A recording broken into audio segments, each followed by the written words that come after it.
And now I'll share screen.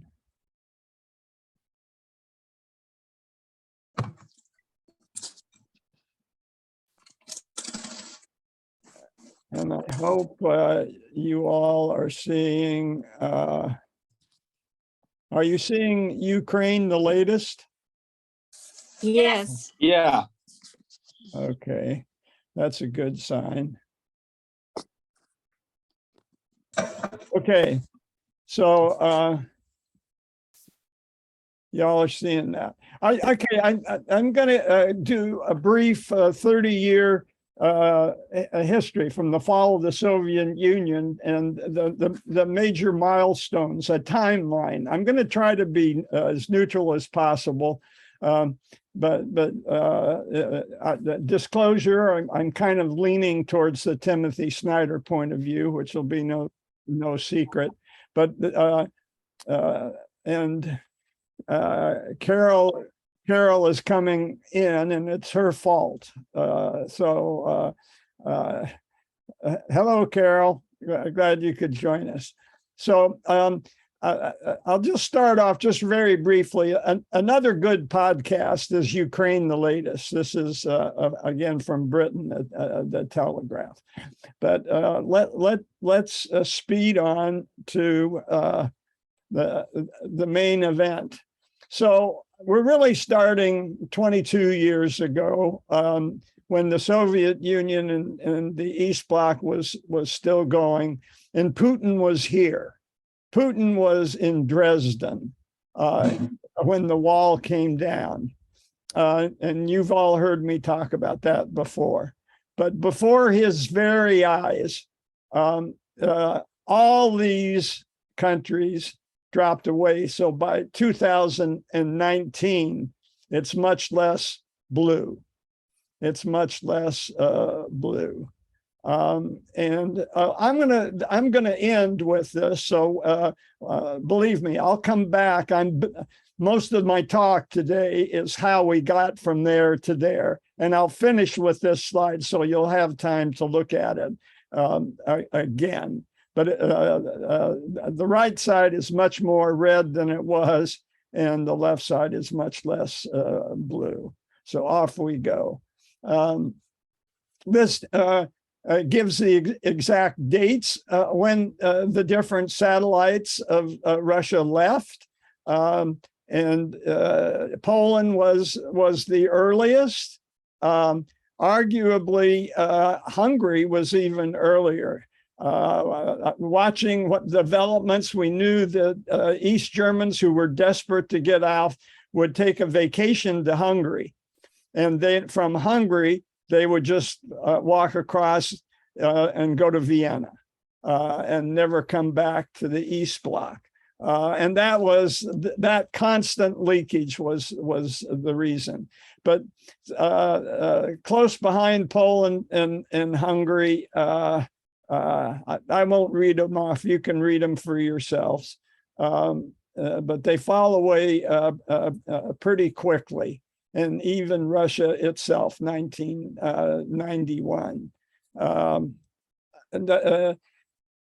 Putin, or I'm sorry, I think even Gorbachev tried to put together the Commonwealth of Independent States. And hey, everybody, we've all left the Soviet Union, but let's regroup as a Commonwealth. And only Belarus joined. And the Baltic states and Georgia flat out refused. Ukraine joined initially, but then they started arguing with Russia over the Crimea. And then you have all kinds of squabbling between some of the remaining states, and we'll get to describing that. Today, this is what that Commonwealth looks like. It's not really active. It's certainly no EU. But there it is, and in some respects, it's been replaced by China, and they're Shanghai Cooperative Association. Okay.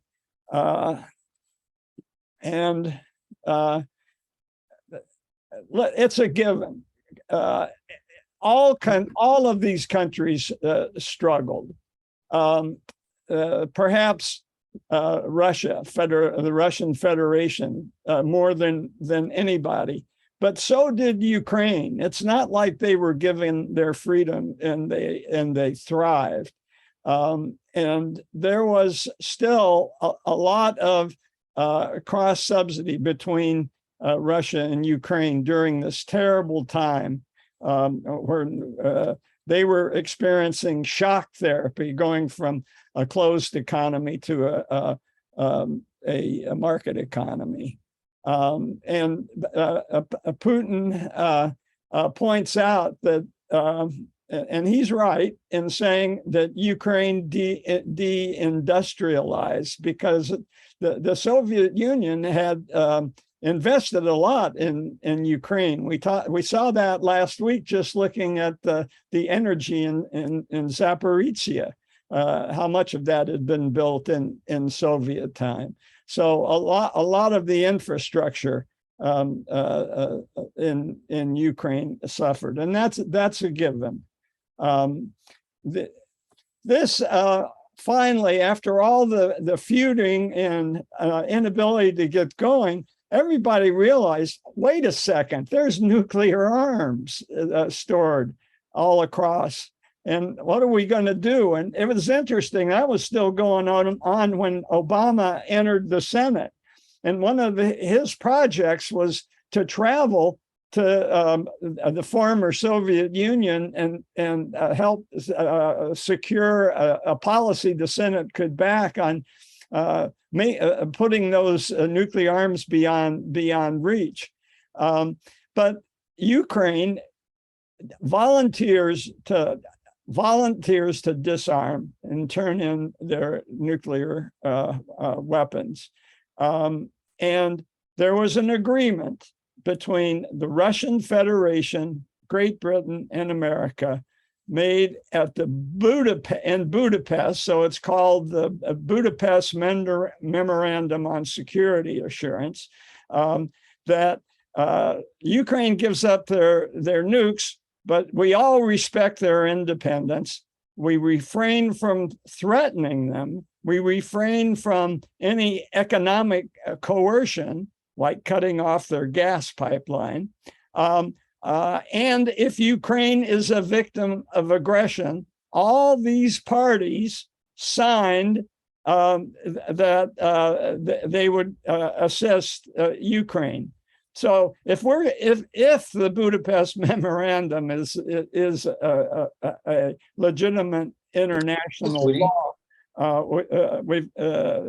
our current presence there would be covered.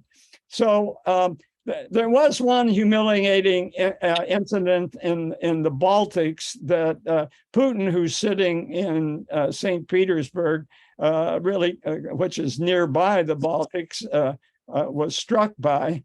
Russia initially refused to withdraw the old Soviet troops until there was some agreement made with the Baltic countries.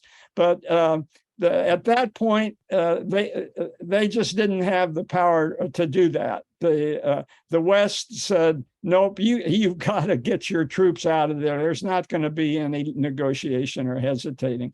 And when they left, the United Nations was finally able to pass a resolution that declared the Russian annexation of 1939, the pact between Stalin and Hitler.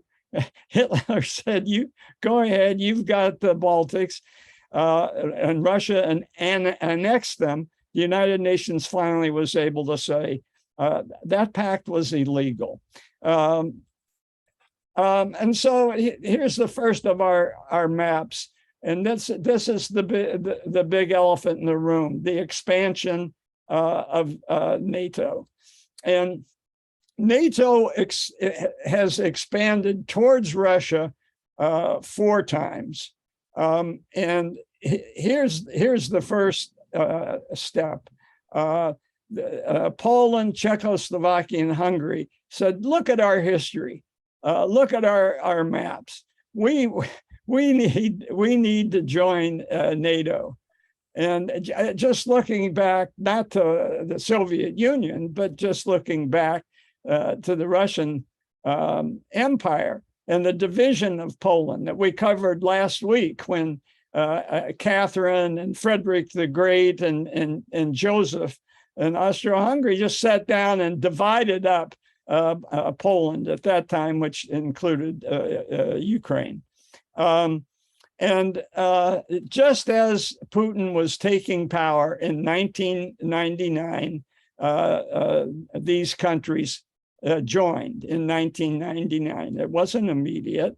And it's true. George Kennan and, of course, Mearsheimer would say the same thing, opposed. And I'm not sure what Henry Kissinger may have been against it. And it's not just Putin. I think Ramsey's going to make the case, and has made the case to me, that Gorbachev felt that NATO advancement was taking advantage of Russia. And Gorbachev wanted Russia to remain a top player, just like Putin wants his sphere of influence.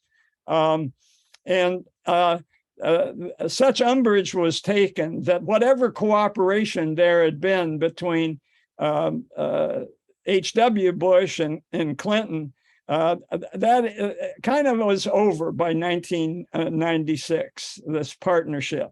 So the second wave, though, of countries joining was the aforementioned Balts. They were interested and were admitted. They had the same history, really. It was the Polish-Lithuanian Commonwealth, which was the largest political entity in Europe for a couple of centuries.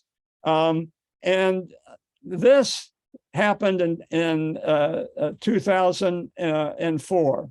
And by then, Slovakia had separated from Czechs and Romania, Bulgaria, Slovenia. They all joined, and Putin now has been in power for 4 years. But 2004, that's not all that happened. There had been a whole bunch of grievances accumulating in Putin's mind.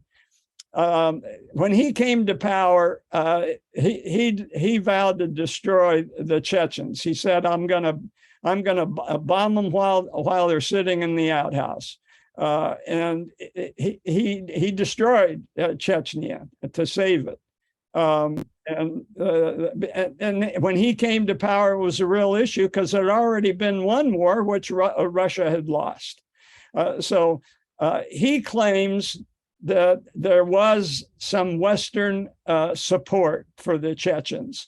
So that was grievance number one. Grievance number two was NATO unilaterally intervening in the Balkans and on the part of Kosovo against the Serbians, the fellow Slavs of the Russians. And it was a NATO involvement. Clinton knew that if he took it to the United Nations, Russia would veto. So it was a NATO operation, and that stuck in Putin's craw. Then, and here I'm on the same side as Putin. This is after Vietnam, they're about equally bad. And they were both made by Texans, interestingly. But our defiance of the UN to take the coalition of the willing into Iraq was a giant mistake that we all know. And it upset me, and it upset Putin. I think it upset a lot of you. So there's one thing we can agree with Putin on. And so now he's got all these grievances, and now NATO has expanded twice. But number 5 coming up is Ukraine, which, by the way, in his autobiography published in 2000, the only mention of Ukraine was he went there for a ski vacation once. Ukraine was not on his radar at all in 2000. The Orange Revolution is number 5. So 2004, Ukraine has an election. It's fraudulent.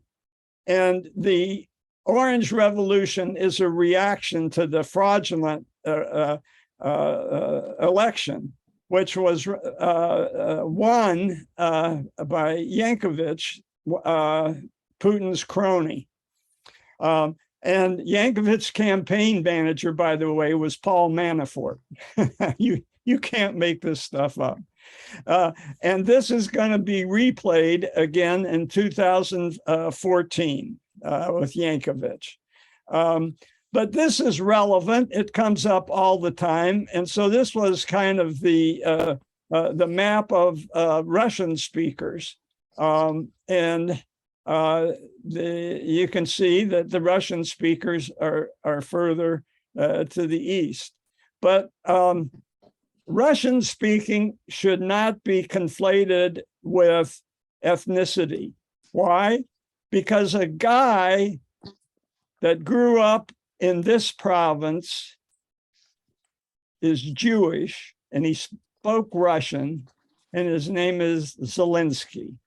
So you can't equate Russian speaking with ethnicity, and certainly not with political allegiance. Sure, there's a correlation, and so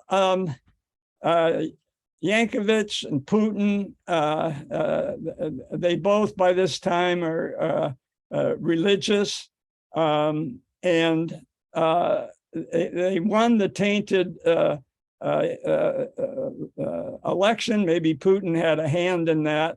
The Orange Revolution takes off in 2004.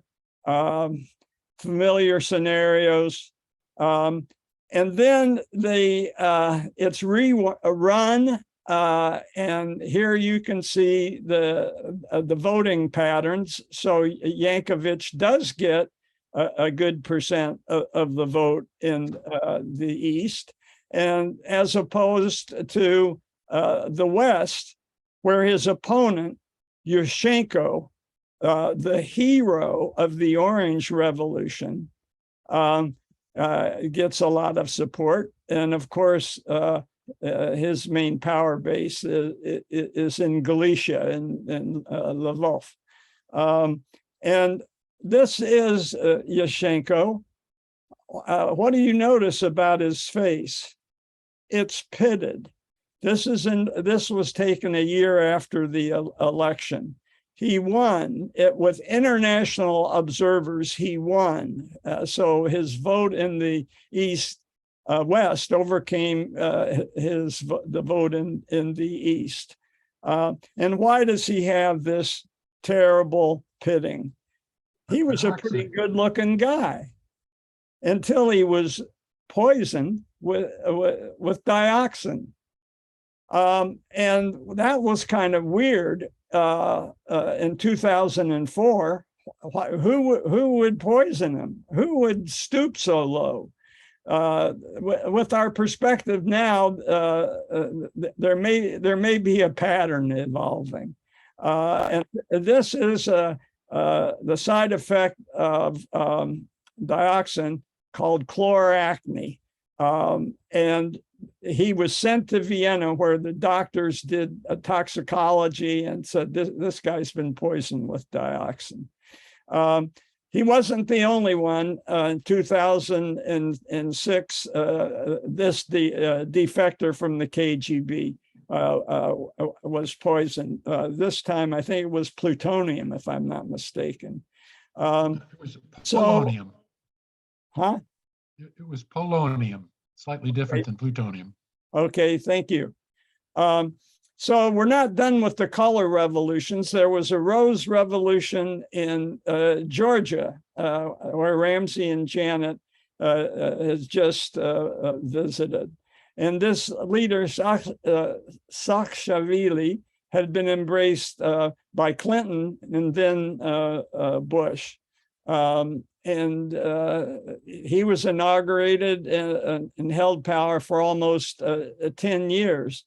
But there's tension on the border with South Ossetia.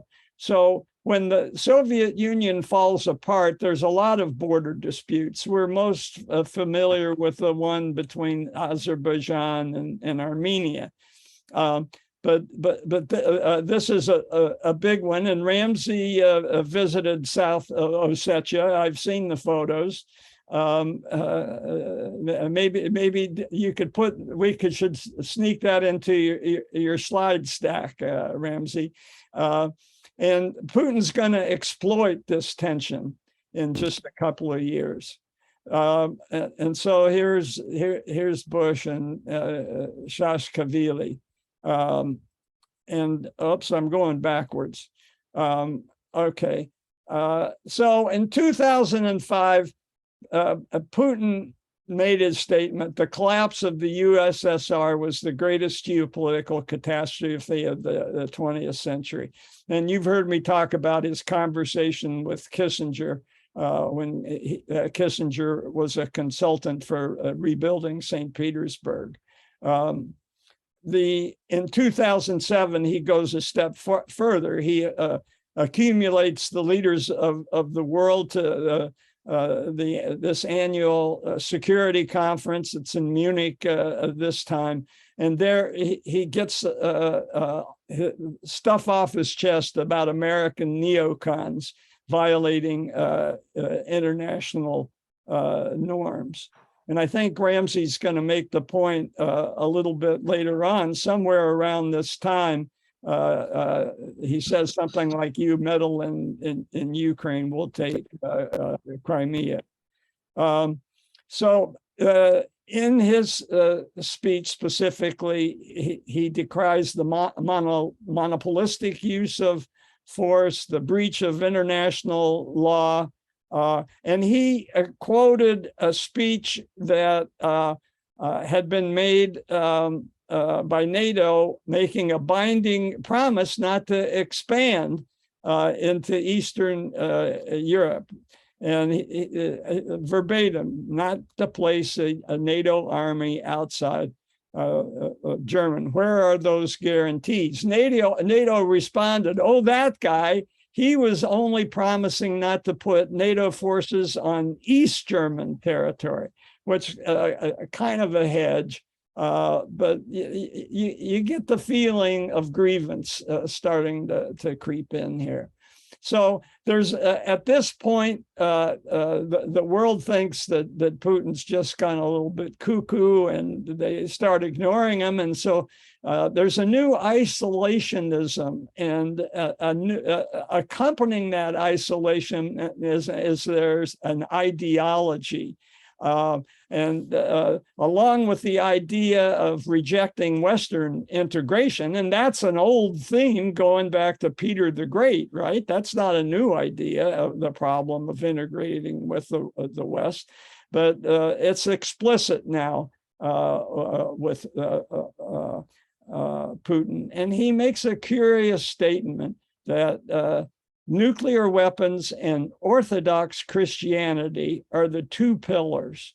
So something has happened to Putin. He wasn't, his biography didn't show any religiosity, but he has power. He has been recruited by the Orthodox Church, who has their own agenda, and it's a very reactionary agenda. In 2001, Putin's been in power for a year, and the Russian Orthodox Church confers sainthood on a famous admiral in the Russian Navy, Ushakov. And then in 2005, they upgrade him to patron saint of Russian nuclear-armed strategic bombers. So the Navy, the Air Force. This is Ushakov, and here he is. He was an admiral on the Black Sea at the time of Catherine the Great, never defeated, and he built the shipyards in Sevastopol. This guy. Moving on to Georgia, here's South Ossetia. This was the disputed border. Russia was in very good position to help them, and they did, and that was the cause of the war. And as a result, George Bush urged NATO to offer Georgia and Ukraine membership, and this was an affront. Summary: in 2008, the sphere of influence of the West was resented. I won't go through. I've mentioned all these, and then the Balkans also get a handful of members. So this is a summary slide showing the expansion of NATO, color coding for the year. You see, Turkey was actually in quite early, right? Right after in 1952. But now the Balkans have been included. And this is, Putin might say, a jaw that's about ready to chomp down on Ukraine. This is the EU expansion, which is different. EU's fine. And some of us will remember that Austria was occupied by Russia until, I think, 1955. And Khrushchev made a deal. He said, look, if Austria never joins NATO, we'll pull out the Russian troops. And that agreement has held. But he didn't say they couldn't join the EU. He said, join the EU, just don't join NATO. So they, along with Switzerland, are not in NATO. Right about that time, by the way, Khrushchev, who was married to a Ukrainian and grew up on the borderland of eastern Ukrainian with Russia, decided to switch Crimea from being administered by the Russian Soviet to being administered by the Ukrainian Soviet, like giving an Air Force base to Arizona instead of California. And so this is the slide I began with. We can study it in more detail, and I'll entertain questions. But the orange is asking for NATO membership, and that's Ukraine, and that's certainly sticking into the craw. A big change to swallow, granted. So I think the plan for the rest of the day, I wanted to just go through there and get the basics out there. I hope you all have read the two articles, and I'd invite comments at this point. And then I think Ramsey is going to share his point of view, which is, I think, fair to say, has been under discussed in our previous discussions. But before we do that, just based on the articles and this basic whirlwind tour through the history, I open it up for discussion.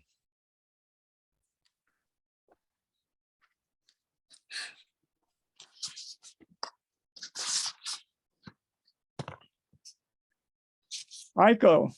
I can't find my hand emoji, but anyway, on the eastern side, all those Russian speakers, are they ethnically Ukrainians or are they ethnically Russians who've been moved into Ukraine?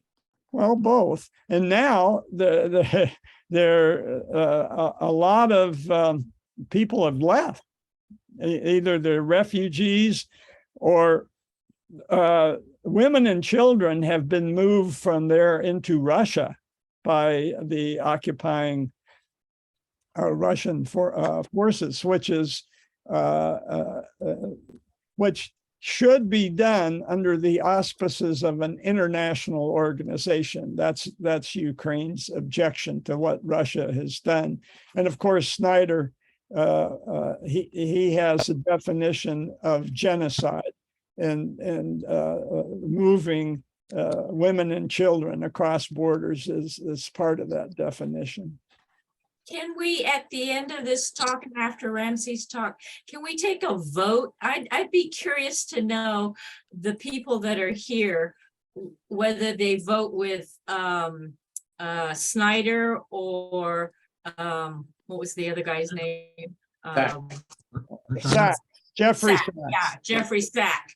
I'd be curious to know what the majority opinion is. Well, Aiko, maybe we'll do that after we give people a chance to talk. I know Homer wants to talk. Harold had her hand up briefly, and then Ramsey. And we don't have to declare today, but it would be fun to follow this and do a point counterpoint. So Homer. Well, just a couple of comments. First on the ethnicity and language of Eastern Ukraine, justifying Russia claiming them as territories is too reminiscent of Hitler's claim of Czechoslovakia, to me, Western Czechoslovakia, because the German-speaking, ethnically German people in Czechoslovakia were being mistreated. And that was actually a very much better place for the West to take a stand against him than Poland, militarily speaking. It was a missed opportunity, undone by the, the Prime Minister of England. Mr. Chamberlain. Yeah, the Chamberlain surrender. So that's just my comment on that. Of the two papers you sent us, I thought Sachs, we're going to take it later, but I'll just give my views. I thought Sachs minimized the status of Yanukovych as he was really, I thought he was regarded as a Putin puppet, that he should negotiate agreements for the Minsk II agreement, for example, and that the then freely elected successors should, he criticizes them for not holding to Yankovic, you call him, to the agreements he entered. So I thought that Sachs just wants to roll it back to how it was before, which was unsustainable. That's why they had an Orange Revolution. This isn't just the West trying to seduce these Eastern former Soviet bloc countries. They want to be free of Russia. They want to join the economic prosperity of the West. As for Timothy Snyder, I'm very sympathetic to his arguments. I thought it was original and refreshing, but his basic argument is we don't have to worry about this. There are some military strongmen who, as Putin's military becomes weaker in Ukraine, are going to move to take over Moscow. So Putin's going to have to pull his troops out.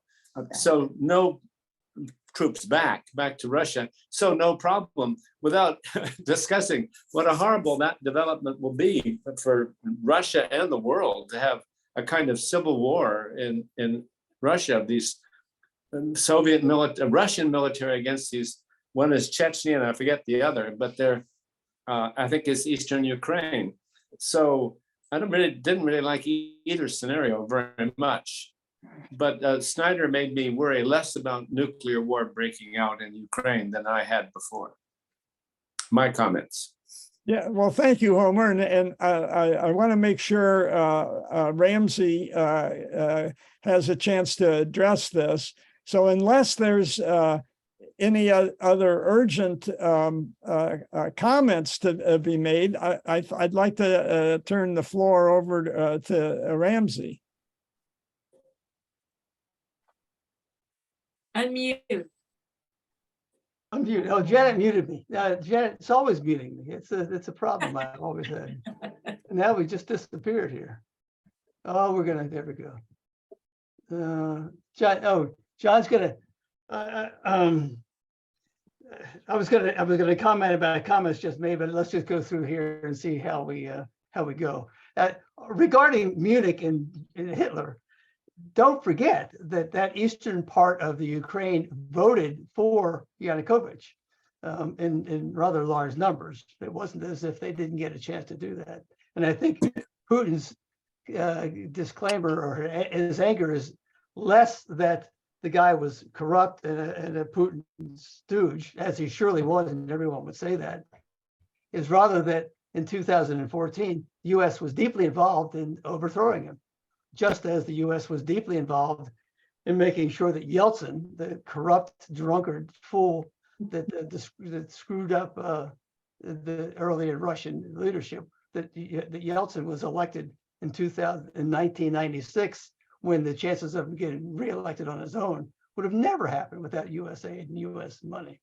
But that's maybe we can come back to that as well. Sachs's point would be, well, here's Sachs. He's credible. He's been credible for a long time. And if you don't like his point of view, fair enough. But he's not. It's not like he's some uninformed nut. He's been around for quite a while. Been hired by people all over the planet to advise him, this and that and so forth. His argument is not so much that Putin is a wonderful guy and he ought to be given credit for all his anger at the West pushing. It's rather that this war is not going to end happily or ever unless it's negotiated. And if it's not negotiated, it's going to go on and on and on, and bloodshed will continue to be shed by Russians, by Ukrainians, by Africans that can't get grain, and yada, yada, yada. And it's time to consider, not just to consider, but to go back to negotiations which began right after the war started.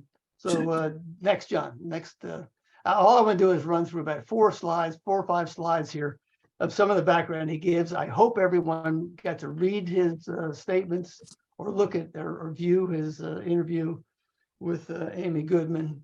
You have this showed up last Sunday on Zakaria. There are a number of people are starting to say Macron was one of the first. Mark Milley saying it's time to negotiate, and their points would be more or less the same as Sachs's. Maybe it's ugly. Maybe you're giving Yeltsin an out. But if you don't, this war is not going to end. It will only end in more bloodshed. Next, John. It's Sachs also argues, and this we'd have to test. He himself says, I'm not sure quite what happened, but apparently there was substantial negotiation right a month after Putin had invaded and thought that he would win in about a month. And the Turks say, and apparently the Russians and Ukrainians themselves said at the time, we're getting close to an agreement. And then Sachs says, we don't know, at least I don't know. And I'm better connected than most of us out here on TV, watching in a Zoom call, what happened. But he says, my best guess is Ukrainians walked away because the US and the UK encouraged them to do so. And if that would be even close to the case, and surely what Putin would suspect, that it feels, at least to Putin, maybe to others, that the US is still pushing under Biden and others before him, this expansion of NATO, which according to Sachs is a non-starter. It's just not going to happen. Or the consequences of getting that to happen would be catastrophic. Next. Thanks, John. This is just to make the point that others have made, that the bloodshed is already awful. And we can talk about teaching Putin a lesson and not giving in to a son of a bitch and so forth and so forth. But people die, and they've lost their kids, they've lost their lives, they've lost their future, they've lost their homes. To just write that off as not as a price they have to pay when we're not doing a damn thing, but sort of viewing it from the outside is a little callous, some would say. Next. Here's the 4 points that Sachs believes have to be negotiated if there's going to be a peace. One, it is his point of view that Ukraine cannot become part of NATO. That's just way much. That's a step too far for Russia, and quite frankly, for a fair amount of the rest of the world as well. More examples from the non-Western world of the West pushing to continue its post-World War II domination. But if there's not going to be a NATO guarantee of Ukrainian security, there has to be some other secure negotiation for Ukrainian security in the future. Points 1 and 2. Third, Crimea. And he's going to argue that there's no way that Crimea is not going to be part of Russia. And he argues that anyone that talks about it behind closed doors agrees that that's the case, that Crimea is going to remain part of Russia, if not in reality, at least de facto. And then thirdly or fourthly, the issue of Eastern Ukraine. And the argument there goes that there is a substantial number of people there, probably a majority, that would prefer to be part of Russia. That they're not just being bribed, they have more, and that's got to be negotiated too, and had been negotiated, but was retracted. Next, other points that he makes, and we have to take him on his word as someone that is honest, that most of this is at least well thought out, if one doesn't fully agree on it. The idea of enlargement, the NATO enlargement, his argument is that's been there way too long. We should have never, the Nikons have pushed it. It was a non-starter for Gorbachev himself, for Yeltsin afterwards. It's just not going to work. And if one keeps pushing that idea, even if it were to happen, the argument goes, it will create so much animosity that whoever comes after Putin, they will want to push back on it. Just forget that idea and figure out some other way to negotiate a better security for the Ukraine, not being part of NATO. Next. Crimea. His argument is, look, it's been part of the Russians needed a warm water port for a long time. They finally got it in 1783, part of Crimea. John has done, as I understand it, a pretty incredible job of going back to the earlier history of the Crimea. But we're now talking about 1783. That's long enough. It was long enough for the United States to claim our part of North America, although we had to steal some of it from Spain down the road, Mexico down the road, but never mind that. The Crimea, they're not going to give that up. Maybe it becomes an independent country. Maybe it's negotiated to have sort of a status of independent or autonomous or whatever, but Russia's not going to give up the Ukraine. And he points out that when they met face to face, Putin said to Bush, look, if you keep pushing this NATO extension into the Ukraine, we're taking Crimea. So the United States was on guard, was told that this was going to happen before it happened, and then pushing in NATO continued on. Next, the Yanukovych issue. The second election, there were international observers there that said that was a fair election. He won fairly. No one is going to argue that the guy was not a jerk. and a stooge of Putin. That's not the point. The point was the United States was implicit in making sure that, just like the overthrow of what's his name in Iran, help me out here, in 1953, doesn't matter. Mossadegh, just the same. Decades and decades later, the United States pumped money into that, was buying people to not bribing, but paying for people to be on the streets to get rid of the guy, and away he went. And Putin's well aware of that, and apparently much of the world's well aware of that as well. And so it's not so much that he was that anyone has to argue that he wasn't Putin's stooge. He was, and he had some other bad quality as well. But his overthrowing was orchestrated from Washington, D.C., and I don't think London was terribly involved.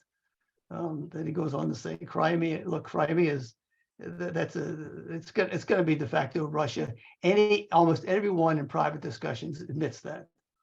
And next, and more or less last, I think another point he makes is, look, the Ukraine is ethnically divided. Ukrainian and Russian, they're so intermixed, it's hard to tell. Anyway, he argues, and others argue, that almost anyone in Ukraine is multilingual. They both speak both languages. Language has got little to do with it. It's more got to do with identity, maybe religiosity, maybe a sense that Russia's got a better future economic than the Ukraine has, which may well be the case. It certainly was about 10 years ago. In any case, the argument goes that there's got to be some negotiation for those areas of the world that would prefer, by vote, it seems, that they would like to be part of Russia. Next, I guess there is a couple more slides here, my fault. Apparently in 2015, this was negotiated. It was called Minsk I, Minsk II. There was going to be an autonomy given to those eastern regions. France and Germany said, we will guarantee that autonomy. What their guarantees were, I have no idea. And then the Ukrainians walked away from it. And so Putin has sort of a right to say, well, okay, we had an agreement. Ukraine walked away from it. If that's the way it's going to be, then clearly any negotiation with Ukraine, as long as they seem to be dominated by the West or interested in support of the West or whatever, means we're going to just have to take it, because we can't trust any sort of agreement that's going to be done, even though we had one. And last, I think it's last, Amy Goodman says, okay, so she also says, look, do you agree that what's Putin done in the Ukraine? And this is part of the interview you can read. He said, yeah, he's horrible. It's awful. There's no excuse for it in any way. That's not the point, he would argue. The point is it's going to continue on, and it's getting into a stalemate before long. Russia's not going to give in. Putin's not going to give in. The Ukrainians are not going to give in too, as long as the West keeps supplying them. And all you got is more bloodshed, more bloodshed. The world economy is teetering enough anyway. This is part of it.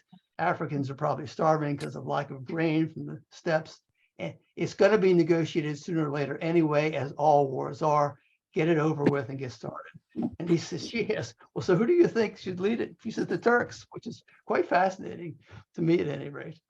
And we, of course, think of the Turks as being retrograde because they've got an odd duck who may lose the next election as president.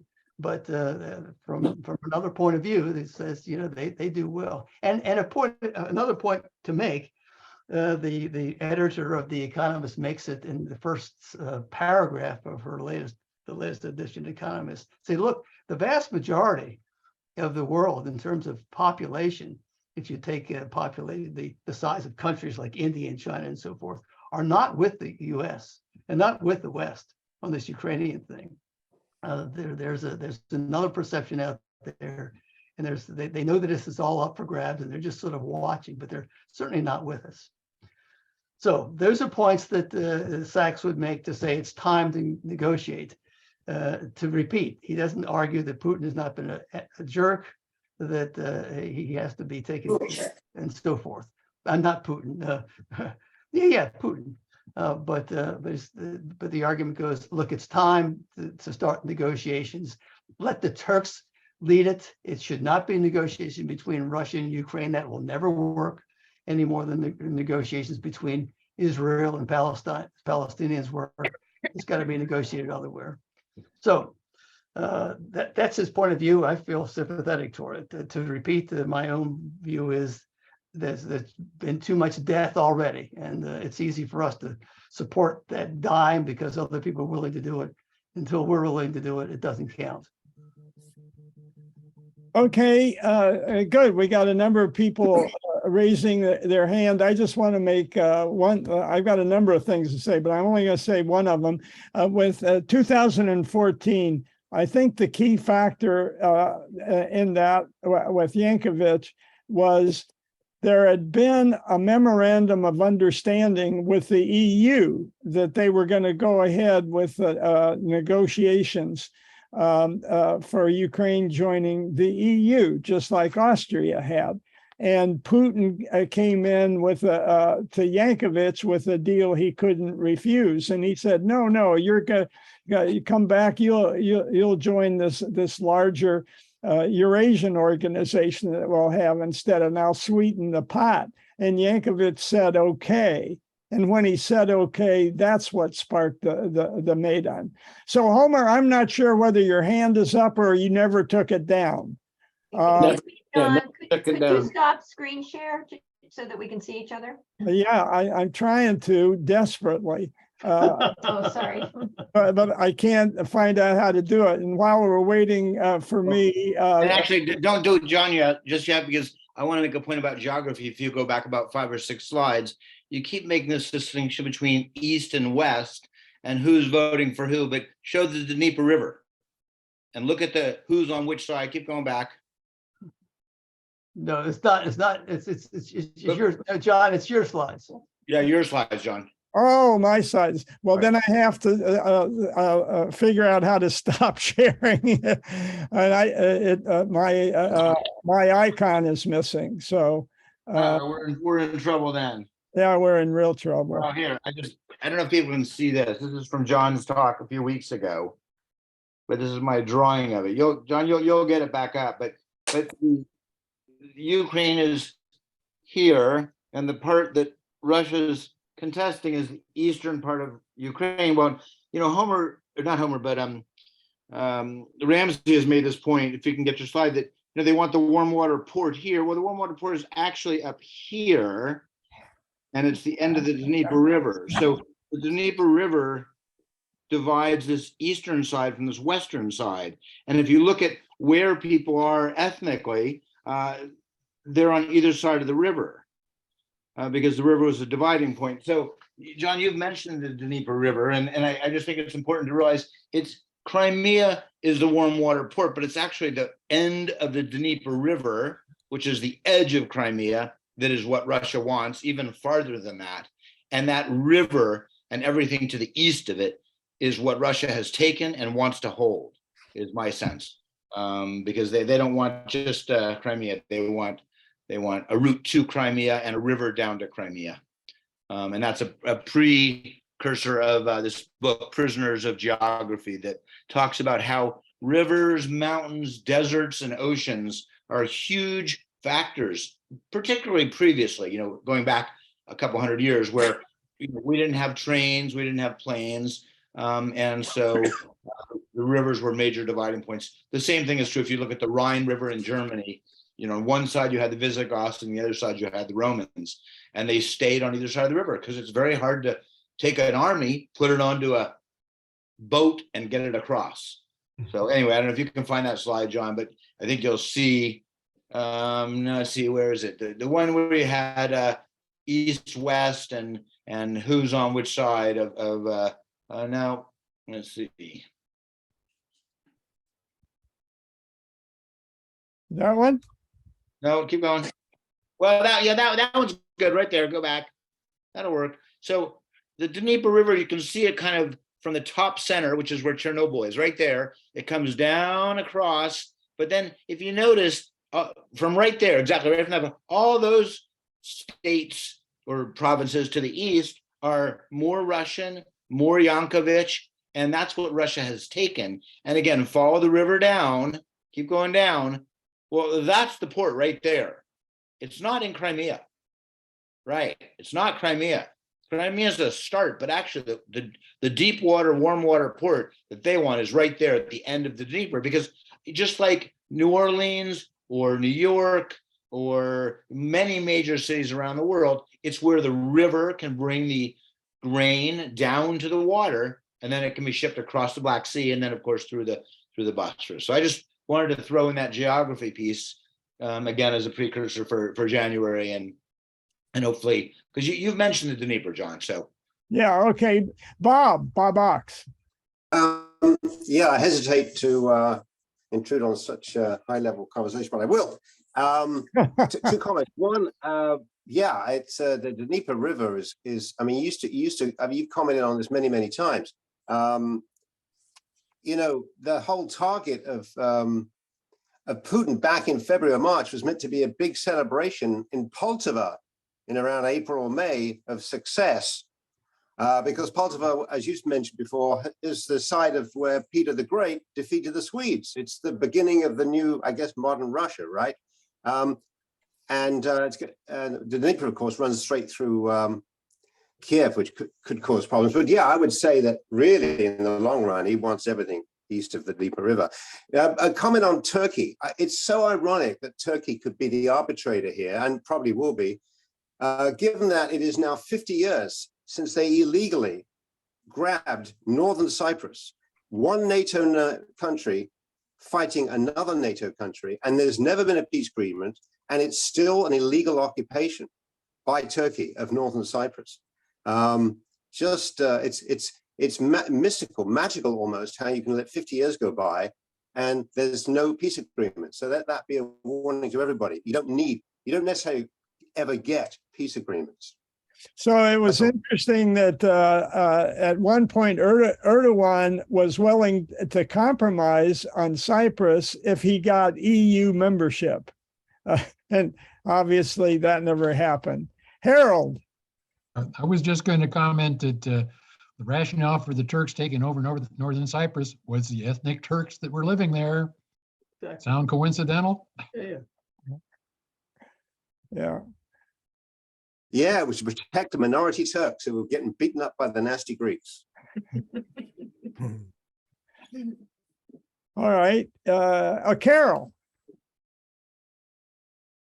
So I don't see why they would want Erdogan to negotiate for them. Has anybody asked Zelensky if he wants Erdogan to negotiate on his behalf? I don't think that's the way. The Sachs says that's not the way negotiations work. Negotiations work by third parties, and third parties then go to the combatant and say, "Are you willing to come along with this deal?" The negotiators themselves have to have credibility. The United States can't be one of those negotiators these days. No, I don't. I agree. I don't think that the U.S. should be one of the negotiators, but I'm not sure why Zelensky would accept something that Erdogan's going to negotiate, especially given the most recent sort of history there. And we might remember Korea we've never, we're officially still at war in Korea because we've never had a negotiation for peace there. And I think that Snyder would dispute the comment that was on the slide about Crimea being historically Russian. It has been for a few hundred years, but not if you go, historically back really far. So those are just my only comments at the moment. I also think there was some stuff that was on, I think it was, John, what was was it the Telegraph that you had put up? Yes. I think it was the Telegraph. I don't think it was the Guardian that had some updates from a few hours ago about what was going on in Ukraine. It was really interesting and not very positive about what will happen with Putin, although I agree with what Ramsey was saying. like it's such a it's so hard to figure out what would happen if Putin really leaves. But there was one of the comments was that Putin has a plan to escape to Argentina. Depends on whether they win the World Cup or not. If they don't win the World Cup, he's going to have to That's go to true. France. Well, I would like, why did the plans for negotiation change from the early months? Apparently, Zelensky made some signs that he was willing to negotiate. I mean, this is a moving target, right? Well, but who? I'd like to see the references for that said that. Yeah, no, I remember. I think it's true that he was open to negotiation, but one thing changed, and that was facts on the ground. And the Ukrainian people showed a determination to fight, and Yeah. and that's what's changed, and it continues to change.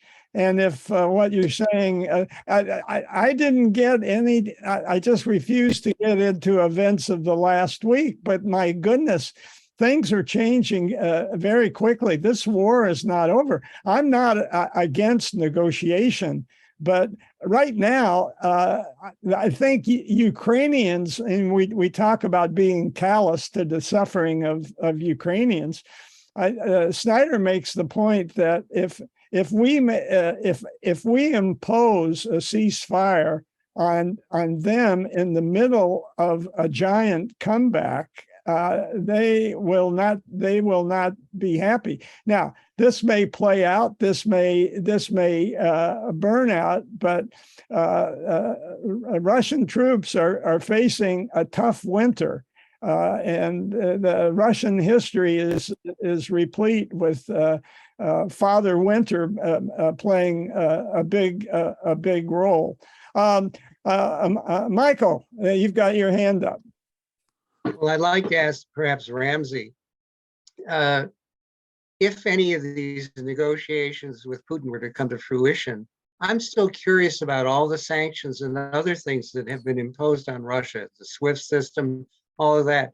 Do you think the West is going to then say, oh, okay, we're going to turn around and be nice to Putin after all this is over? I'm just curious if you think the rest of these nations are going to suddenly, re-embrace Putin and think he's a nice guy. No one's going to. I don't know. I'm not a negotiator. It's simply there's a whole series of questions. Let me throw a few out and see if I can at least address your point. No one's going to say Putin's a great guy or a wonderful guy. But by the same token, we had sort of a stalemate situation with Stalin, with Mao Zedong, with Xi Jinping. These are people that we don't necessarily agree with, but there's a reality of their power. There's a reality of their ability to manipulate their own people's opinion.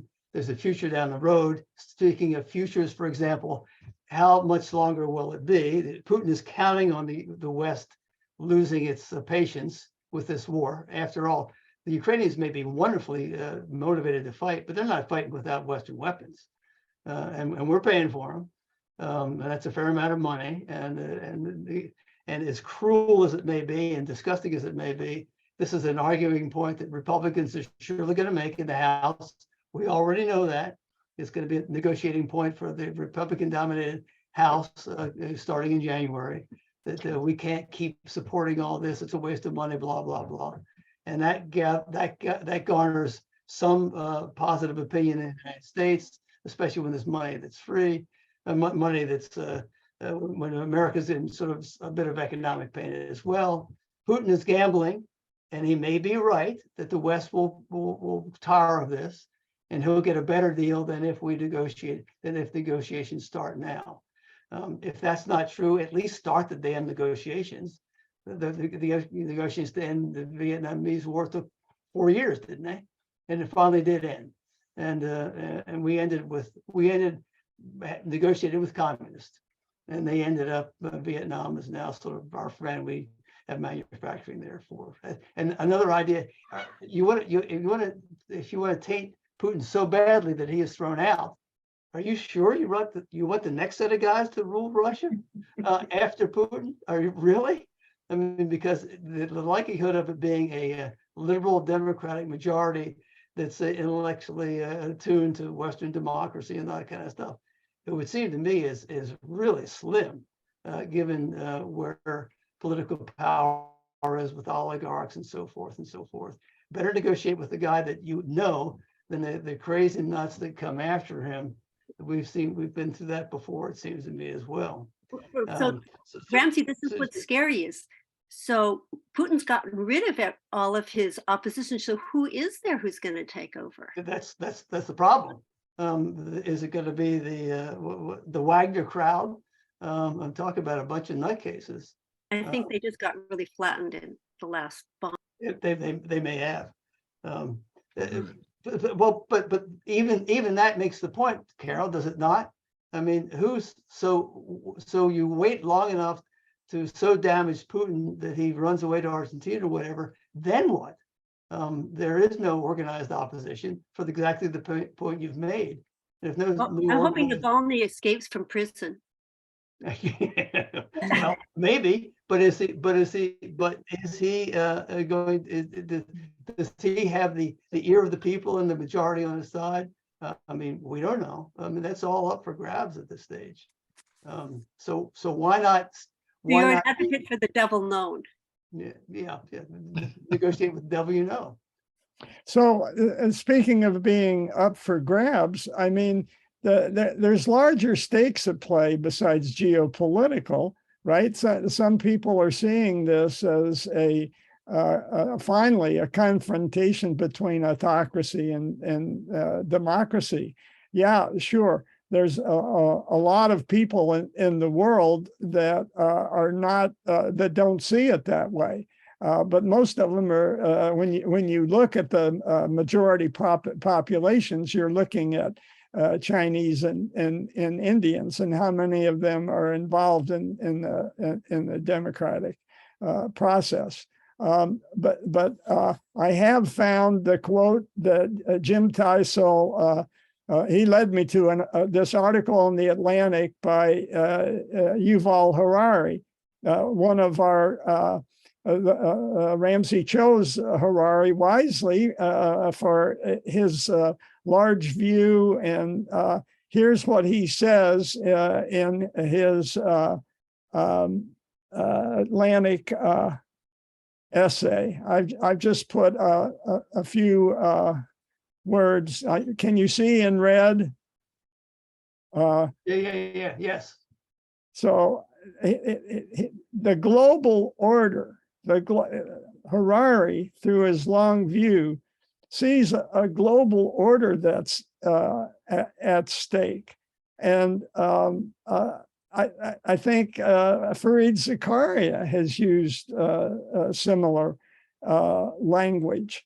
And Putin has broken the global order. And Harari uses the word punished. Now, maybe that's ill-advised when you're going into a negotiation. But this isn't just Snyder, who obviously has presented the issue in this global framework.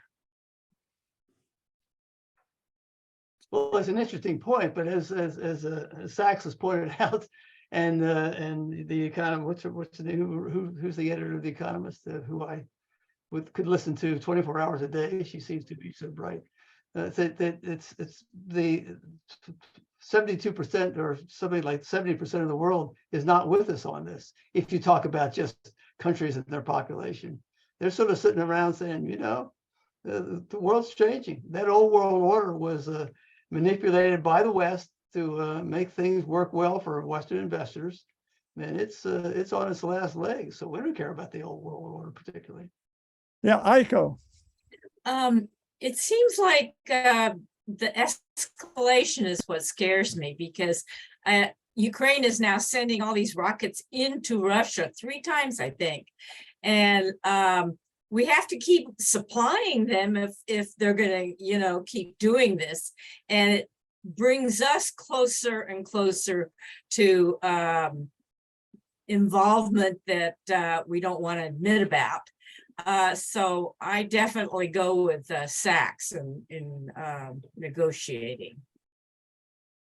Harold, I was going to say that Ramsey keeps talking about 70% of the world's population, but we're talking about countries that are autocracies. I don't think that 70% of person by person has ever really been polled and would give an honest answer, living in a country where if you say the wrong thing, you go to the gulag or to the re-education camp. So Well, I'm not swayed by This you know, some mythical percentage of the world being against us. Of course, but it's not as if we are leading a world that's following us. So Well, I would agree with that too. Yeah. yeah. But there's a large segment of the planet that's more than happy to see the United States get its butt kicked. It's sick and tired of us running the show for our own advantage and our own ability to invest money wherever we want, so we don't have to work that hard, so we can take vacations to Central Asia this summer. well, I'd like at some point, maybe in January, to talk about Germany as a candidate to lead the New World Order. If you look at the country that has changed the most because of the Russian invasion of Ukraine after Ukraine, it's Germany. They've made an amazing about face, and it seems to be holding. Now, their economy is suffering, and they're going to suffer in their energy supply. But this ends 100 years. Yeah, 100 years of this dance of death between Germany and Russia. You remember the Stalin-Hitler pact. Frankopan shows how the trade went on between Hitler and Stalin before the invasion. It was bizarre.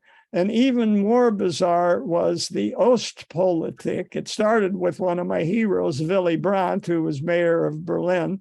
But it ended up with Gerhard Schroeder, who's been sitting on the board of Gazprom and being paid millions. It was sickening. But Angela Merkel made some missteps along the way in tying themselves too tight to Russian gas. Donald Trump tried to point out that to her, and surely in retrospect, that was one thing Donald Trump was correct about. So Germany changing 100-year policy, and this coalition, the Stoplight coalition of socialists, Greens, and the Free Democrats, the libertarian free market political party, what they've achieved in Germany, and the Christian the Christian Democrats are going along with it, a retooling of Germany. Obviously, that's going to involve a new source of energy, but they're going to have a huge incentive for a new world order. And after their apologies for World War II, it's maybe been long enough that they could take that mantle. Could be. I'll present the history at some point in the future. Okay. Oh, Ramsey.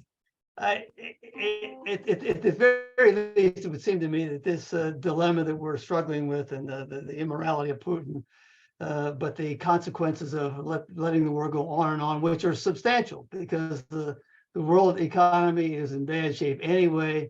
This war makes it worse. Energy, grain, blah, blah, blah.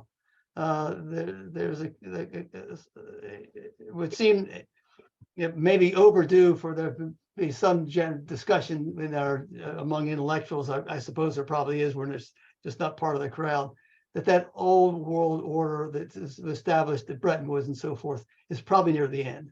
And if that's the case, then trying to hold on to it too much longer and resuscitate something that may be broken for all sorts of reasons. It's time to have an honest discussion about what could possibly replace that. And right now we have, it's almost like 1880 or 1920. No sense whatsoever of what would come about as a new world order, as opposed to let's just hold on to the old thing the way it is.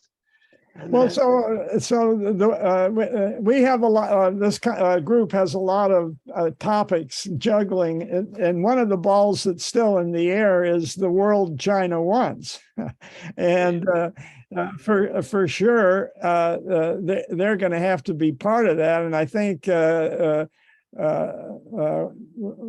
Ramsey and I both have some slides. We haven't really quite put that topic to rest. So, boy, we got a lot of different directions that we can go in January. I'll just point out next week is going to be, and Carol will remember fondly, Juan Jose, who asked me the question whether we could do Zoom and do cover the evolution of civilization. What's civilization, Mr. John? And he is now a successful businessman in Europe and traveling out of Dusseldorf. He's Colombian. And next week, he is going to present his best photos from his tour of historic sites in Europe. So that'll be next week. I think we'll be taking off the following week, the Tuesday between the holidays. When we come back in January, it'll be the Pepper Google Earth show, the Silk Road and the importance of geography, and that'll take us into the second week. Aiko. I just looked on the New York Times 5 minutes ago. They posted something that said U.S. poised to send Patriot missiles to Ukraine. This is, the escalation that I am really very scared about. Yeah. Yeah. Stay tuned. Go- May go- you go- live, Go back and review the start of World War I. yeah. I don't know. May you live in interesting times, a blessing or a curse. But here we are. You may get blown up too. Okay, folks. I'll see you all next week, I hope. Really Thank you, great. Thanks, John. Thank you, Ramsey. Thank you. Thank you. Bye. Bye. Go Warriors. Another